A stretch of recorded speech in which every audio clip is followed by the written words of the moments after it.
Welcome back to Jack and Rex Tales. The cabin was burning. Orange flames tore through the pine walls and climbed toward the black Montana sky, throwing wild light across the snow in every direction. Smoke poured through the broken windows. The fire cracked and roared against the howling storm wind, like something alive and furious, like something that had been waiting a long time to destroy this place and everything hidden inside it. Jack Thompson stood in the freezing dark, 30 feet from the flames, with a metal box pressed against his chest and blood running warm from a cut above his ear. Beside him stood Rex, and in front of them both, with a pistol leveled and 2 hired men at his back, stood Silas Blackwood. "You should have taken the money," Blackwood said quietly. His voice was calm, the voice of a man who had made problems disappear before and expected to do so again. Rex stepped forward, not at Jack's command, not on any order given or signal made, on his own. The old German shepherd placed himself directly between Jack and the barrel of that gun, and he stood there in the snow with his paws planted wide and his head low and his amber eyes locked on Blackwood with an absolute and total steadiness that made the 2 men behind Blackwood take a small, involuntary step backward. He did not bark, he did not lunge, he simply stood there, 9 years old, gray-muzzled, left hip stiff from a cold he'd been carrying since winter began, and he made it quietly and completely clear that whatever happened next would have to go through him first. Jack felt something move through his chest that had no name. 28 years of service, 100 dangerous rooms, 1,000 miles of darkness walked side by side with this dog, and Rex still stood there, like the decision had already been made long ago, and tonight was simply the moment it mattered. Blackwood raised the pistol.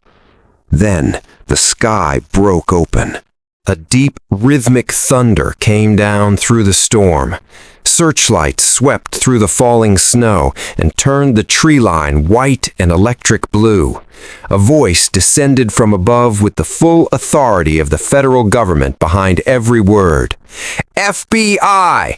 Drop your weapons! Get on the ground! Now!" Blackwood looked up at the helicopters, then back at Jack, then at the metal box in Jack's arms, the box that held everything, the evidence that would end him, and something behind his eyes collapsed quietly, like a building whose foundation had finally given way. His pistol lowered, his knees followed, and Jack Thompson stood in the burning snow with his dog pressed warm against his leg and looked up into the searchlights and breathed.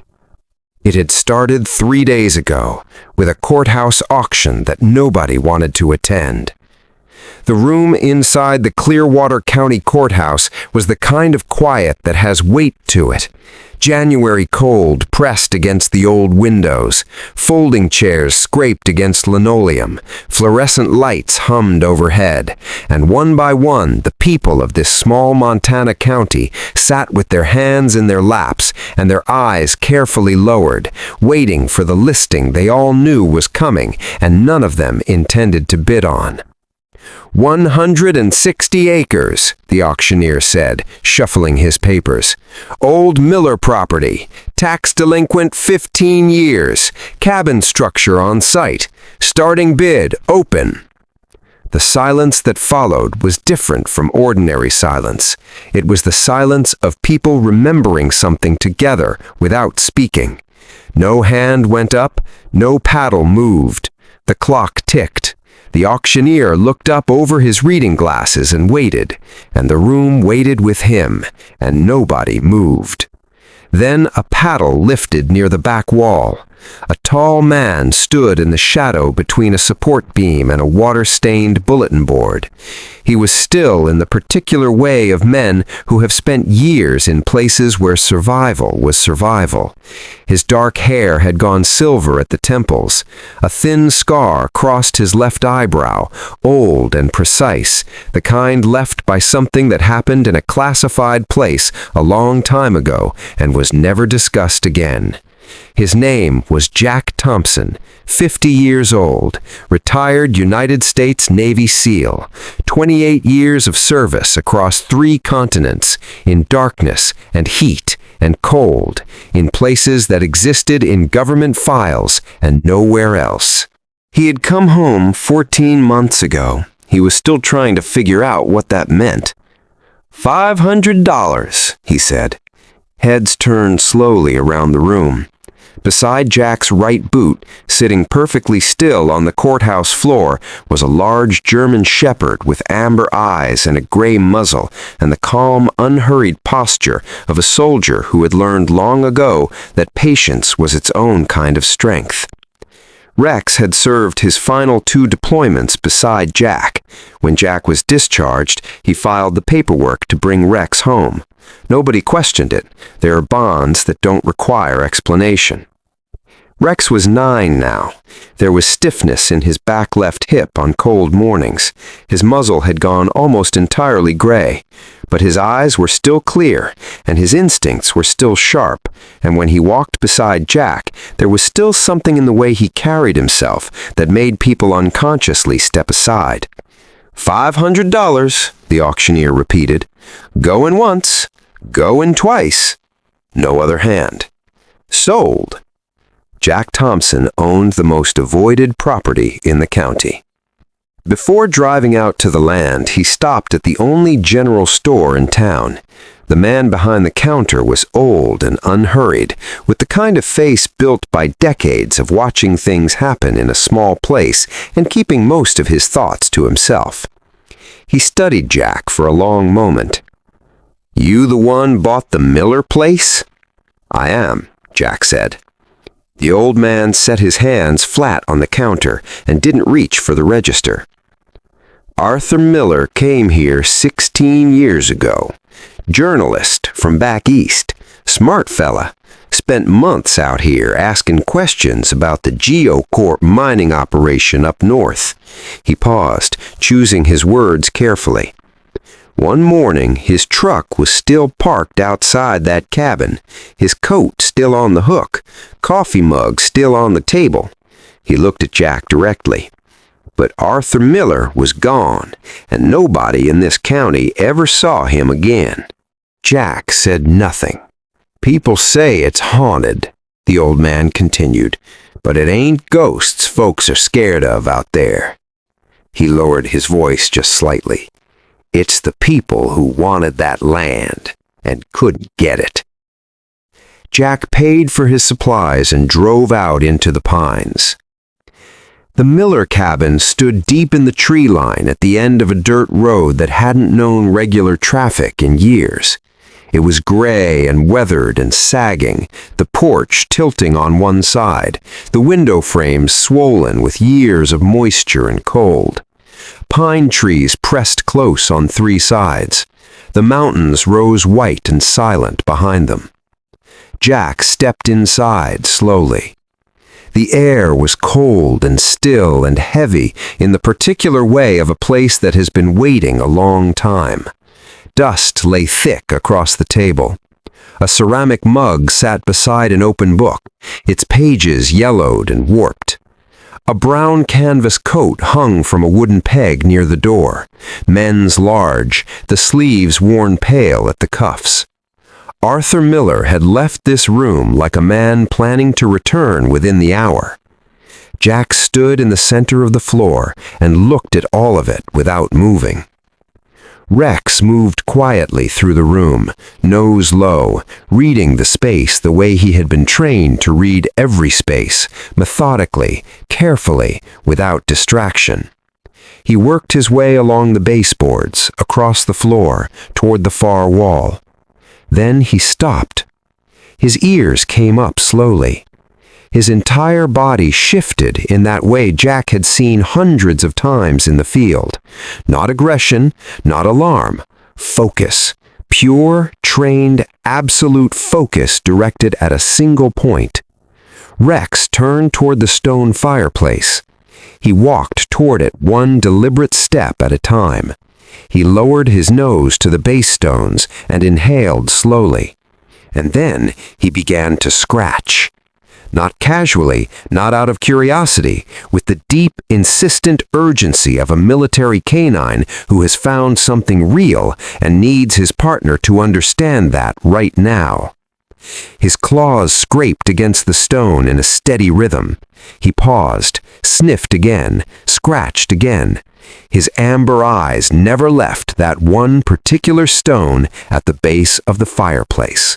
Jack stood very still and watched him. "What did you find, buddy?" he said softly. Rex looked back at him once, just once, those steady amber eyes holding his for one long moment. Then he turned back to the stone and scratched again. Jack got the crowbar from his truck. The stone came loose on the third pry. Behind it was a small hollow in the wall. Inside, wrapped carefully in old oilcloth, were two things: a sealed military-grade metal box and 6 leather journals tied together with worn cord. That night, the first real snowstorm of the season arrived, wind driving hard through the pines, snow pressing against the cabin walls like a living weight. Jack sat on the cold floor with his back against the wall, and Rex pressed warm and solid against his left side, and he read by lantern light while the storm howled outside and the world beyond the cabin ceased to exist entirely. The journals belonged to Arthur Miller, and they were not a ghost story. Miller had spent 8 months in Clearwater County documenting what he had nearly proven, a systematic and deliberate poisoning of the valley's water supply by Geocorp mining. Heavy metals, industrial chemicals, toxic runoff flowing into the streams that fed 3 small towns, children, elderly residents, farmers whose livestock had been dying for a decade with no explanation anyone would officially acknowledge. The metal box held the evidence he had gathered: laboratory water sample reports, photographs of illegal discharge sites, internal company memos, coordinates, a chain of documentation so carefully and completely assembled that it was obvious it had cost a man everything to build. Jack read slowly, the lantern flame bent in a cold draft. Rex breathed steadily against his side. The final journal entry was dated 16 years ago. The handwriting had changed by then, smaller, tighter, the pen pressed hard into the page as though the writer needed the paper to hold something the world kept trying to take away. "They know I'm here. Saw the same truck twice on the road today. Black, no plates. I've hidden everything I can hide. If someone finds this, please. These people in this valley deserve to know the truth. Someone has to tell it. I tried." Jack sat with that page open in his hands for a long time. The storm pushed against the cabin walls. The lantern light moved slowly across the ceiling.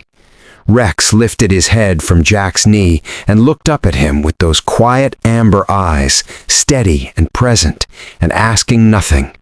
And Jack reached down and laid his hand gently on the dog's back and held it there. A man had sat alone in this room with the truth and the fear and had hidden the evidence anyway, because he believed that someday someone good would come. He had believed that even at the end. Jack closed the journal carefully. The warning arrived the next morning. Sheriff Robert Riggs came without calling ahead, smiling pleasantly, his eyes moving across the cabin interior with the careful, practiced attention of a man searching for something specific while pretending to do nothing at all. "Just checking in on our newest resident," he said warmly. "Appreciated," Jack said. After the cruiser disappeared down the dirt road, Jack walked to his truck. His rear left tire had been cut through on the inner sidewall, clean and deliberate, the work of a blade, not a road. He changed it in the cold without hurrying and thought carefully about what that meant. 2 days later, a black SUV came up the road. The man who stepped out wore the particular kind of expensive clothing that is chosen specifically to communicate power before a single word is spoken. He introduced himself as Silas Blackwood, Chief Executive Officer of GeoCorp Mining. His smile was smooth, and his eyes were doing something entirely different from smiling. He set a briefcase on the porch railing. $50,000, he said pleasantly, for the land, as is. We can close whenever is convenient. Jack looked at the briefcase, then at Blackwood. No. Something moved behind Blackwood's eyes. The smile stayed, but it was no longer connected to anything real. "Mr. Thompson," he said carefully, "you're clearly a practical man. This land has a difficult history. There's genuinely no reason for you to be part of that difficulty." "I already am," Jack said. Blackwood held his gaze for a long moment. Then he picked up the briefcase and walked back to the SUV without another word. Rex stood at the edge of the porch and watched the vehicle until the sound of its engine disappeared completely into the trees. They came after midnight. The storm had deepened by then, wind driving hard through the pines, snow coming sideways against the walls. Jack had been asleep 2 hours when Rex woke him, not with barking, but with a low, steady growl that vibrated up through the floorboards, the sound the dog made only when something was genuinely and seriously wrong. Jack was on his feet in seconds, rifle in hand, every light off. 2 men outside, professionals, moving low and quiet through the storm, communicating in hand signals, approaching from opposite sides of the cabin. These were not local men. These were men who had done this kind of work before, in other places, for other people. "Rex," Jack said quietly, barely above a whisper, "stay close." Rex pressed against his left leg, completely still, completely ready. The first man came through the back window, fast and low. Rex was faster. He crossed the room in 2 seconds and took the man's weapon arm with the full controlled force of a combat canine, driving him hard to the ground, locking on with absolute authority, holding with the focused precision of an animal who had trained for exactly this moment across 9 years of service. The gun skittered away across the dark floorboards. "Out," Jack said firmly. Rex released and returned immediately to Jack's left side. The fight moved fast through the darkness. 2 more at the front door. Jack met them with the training of nearly 30 decades and the cold, particular clarity of a man who has nothing left to prove and one thing left to protect. It was the 3rd man who threw the accelerant. The fire caught the far wall instantly, climbing the dry pine boards with a sound like paper tearing, filling the cabin with orange light and black rolling smoke. Jack pulled the metal box from beneath the floorboards where he had moved it 2 days earlier. He wrapped his arm around it. "Rex, move!"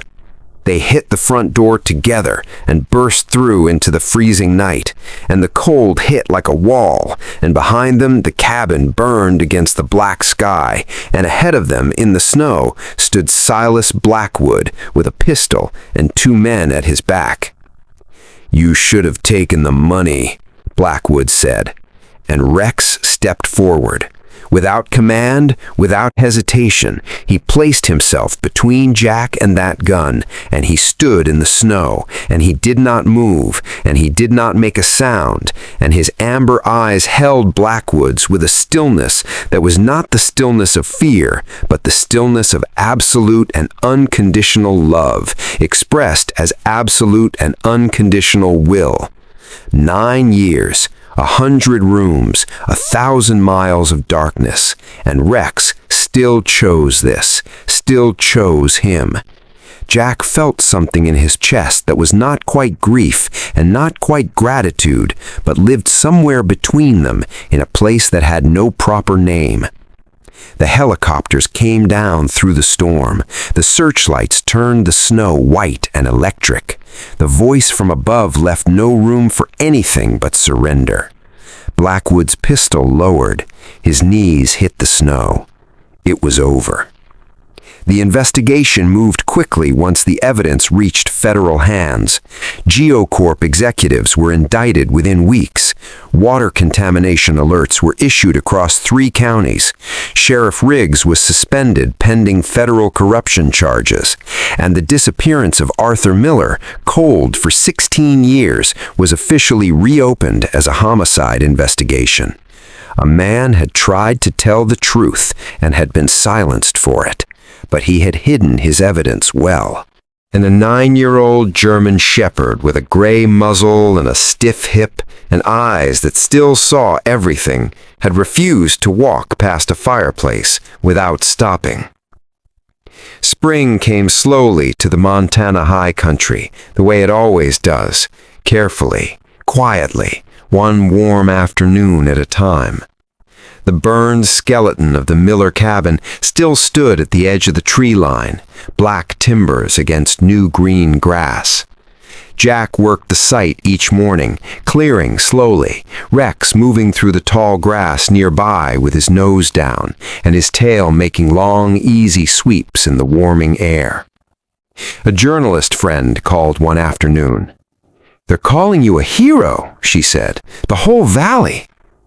Jack looked down at Rex sitting beside his boots in the afternoon sun.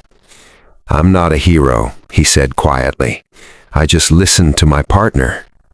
Rex looked up at him and wagged his tail once, slow and easy and certain. Jack sat down on an old piece of timber, and Rex came and pressed against his side the way he always had, warm and solid and completely unhurried.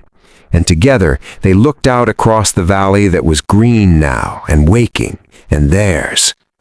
He thought about Arthur Miller, about a man who had sat alone in that cold cabin with the truth in his hands and the fear in his chest, and had hidden it anyway, because he believed, even at the end, even when the black truck was on the road, that someone good would eventually come. That kind of faith deserved to be honored. Jack had spent 28 years serving his country. He had carried rifles and orders and the names of men who hadn't made it home. He had come back from all of it looking for silence, and found instead a stone fireplace, a hidden box, a dead man's last hope, and a valley full of people who deserved the truth. Rex had found it first. Rex had always found things first. Jack reached down and laid his hand gently on the old dog's back, felt the warmth of him, the slow, steady breathing. "Good boy," he said. "Just that, nothing more." Rex closed his eyes in the afternoon sun. And for the first time in longer than he could remember, so did Jack. Real courage doesn't announce itself. It doesn't come with ceremony or the weight of medals or the sound of applause. Most of the time it looks like a tired man in a cold place doing the right thing because someone did it before him and left a trail worth following. Most of the time it looks like a dog who steps in front of a gun, not because he was ordered to, but because love, at its truest and most complete, does not calculate the cost. It just steps forward. If that kind of loyalty still stirs something in you, if you believe that courage and truth and the quiet, unbreakable bonds between those who have served together are still worth honoring, then you belong here. Subscribe to Jack and Rex Tales, because every story we tell is a reminder that the best of who we are doesn't disappear. It waits, sometimes beneath a stone, sometimes in a burned valley, sometimes in the steady amber eyes of a dog who never once stopped believing in you, for someone willing to look. We'll see you in the next one.